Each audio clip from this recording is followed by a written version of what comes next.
জগতের জয়, পাপী তাপী উদ্ধারিতে হলেন উদয়। এসো এসো পাপী তাপী আর ভক্তজন, লোকনাথ বাবার কথা করহ শ্রবণ। আবির্ভূত হন বাবা কচুয়া গ্রামেতে, পিতা রাম কানাই ঘোষাল কমলা দেবী মাতা। ধর্মপরায়ণ তিনি সতী প্রতিব্রতা, 11 বর্ষ যবে লোকনাথ হলো, ভগবান গাঙ্গুলি তারে সন্ন্যাস দীক্ষা দিল। গৃহত্যাগ করি আর ত্যাজি পরিজন, গ্রাম্য পথ ধরি তারা করেন গমন। নদ নদী বন কত পার হয়ে চলেন, অবশেষে গুরু সঙ্গে কালীঘাটে এলেন। বেণী মাধব বাল্য সাথী সঙ্গেতে ছিল, শিষ্য দ্বারে গুরু নানা যোগ শিখাইল।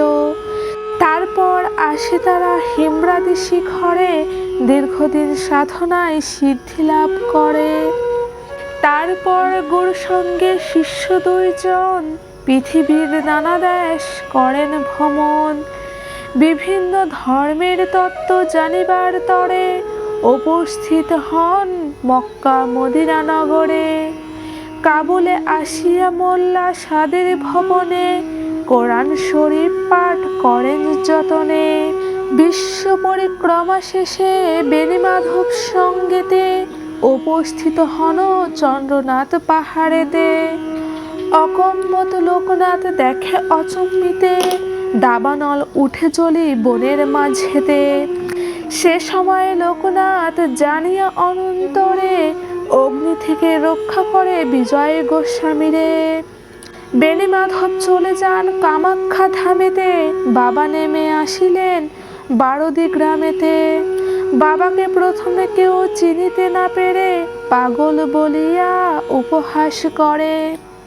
একদিন 2 ব্রাহ্মণের প্রৈত জড়াইল, গায়ত্রী করিয়া বাবা তাহা খুলে দিল।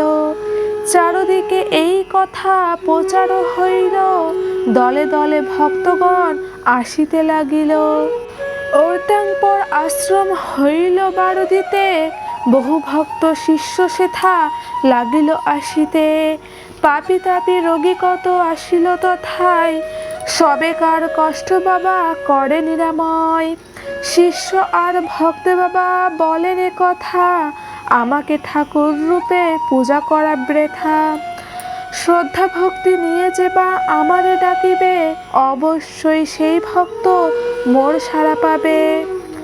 আমি নেই এ কথা করোনা মনেতে, ছিলাম আছি থাকবো সদা তোমাদের মাঝেতে। জলে স্থলে যখনই বিপদে পড়িবে, তখনই আমার কথা স্মরণ পড়িবে।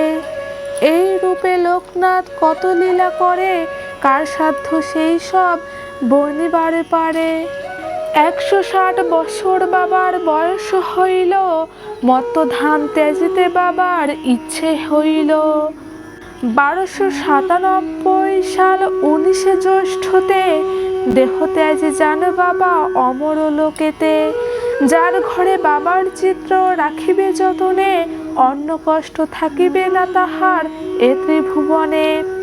বাবার পাঁচালে যে বা পড়ে কিংবা শোনে, পুণ্যবান সেই জন সদা রেখো মনে। কোনো মন্ত্র কোনো দীক্ষা নাই তার নামে, তার নাম ওই মহামন্ত্র এই মর্তধামে। যত বেশি তার নাম উচ্চারিত হবে, মানব কল্যাণ তত অধিক হইবে। জয় জয় লোকনাথ জগতের প্রতি, তব পদে অধমের থাকে যেন মতি। জ্ঞান বলে দ্বৈত ভাব করিলে বর্জন, তোমার নামেতে মুক্ত হয় জীবগণ। ত্রিলোকের গুরুরূপে প্রকাশ ধারায়, প্রণামিনু হে লোকনাথ তোমার রাঙা পাই। এখানেই লোকনাথ বাবার পাঁচালী সমাপ্ত হয়।